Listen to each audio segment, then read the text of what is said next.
ఆలూరు మండల కేంద్రంలో మాజీ ఎమ్మెల్యే ఆలూరు టీడీపీ ఇన్ఛార్జ్ కోట్ల సుజాతమ్మ ఆదేశాల మేరకు టీడీపీ నాయకుల ఆధ్వర్యంలో ఈ నెల 29 నుండి క్రికెట్ టోర్నమెంటు పోటీలు నిర్వహిస్తున్నట్లు కోట్ల యూత్ నాయకులు రాము యాదవ్, తెలుగు యువత నాయకులు సురేంద్ర నాయుడు విలేకరుల సమావేశంలో మాట్లాడుతూ పోటీలో గెలుపొందిన జట్టుకు మండల స్థాయిలో గెలిచిన జట్టుకి 10,016 నియోజకవర్గ స్థాయిలో మొదటి బహుమతి, 50,016 రెండవ బహుమతి, 25,016 అందజేయనున్నట్లు తెలిపారు.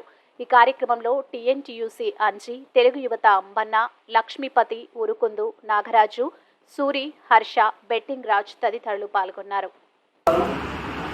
ఆలూరు నియోజకవర్గ తెలుగుదేశం పార్టీ యూత్ ఆధ్వర్యంలో క్రికెట్ టోర్నమెంట్ నిర్వహించడం జరుగుతుంది.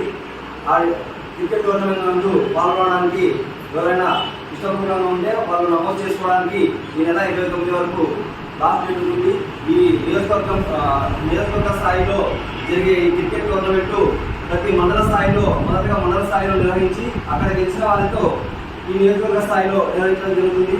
ఈ టోర్నమెంట్లో గెలుపొందిన విజేతలకు మొదటి బహుమతిగా 50,016, రెండవ బహుమతిగా 25,016, అలాగే మండల స్థాయిలో విజేతలుగా నిలిచి 4 టీంలకు 10,016 ఇవ్వడం జరుగుతుంది. మీకు ఎవరైనా ఇష్టంగా ఉంటే మీరు మీ యొక్క పేరును నమోదు చేసుకోవాలి. దానికి మా నిర్వాహక టీం ఉంటుంది, వారి మొబైల్ నెంబర్స్ కూడా ఇవ్వడం జరుగుతుంది. ఈ అవకాశం ఇచ్చినటువంటి మా తోటి తెలుగుదేశం పార్టీ అందరికీ నా యొక్క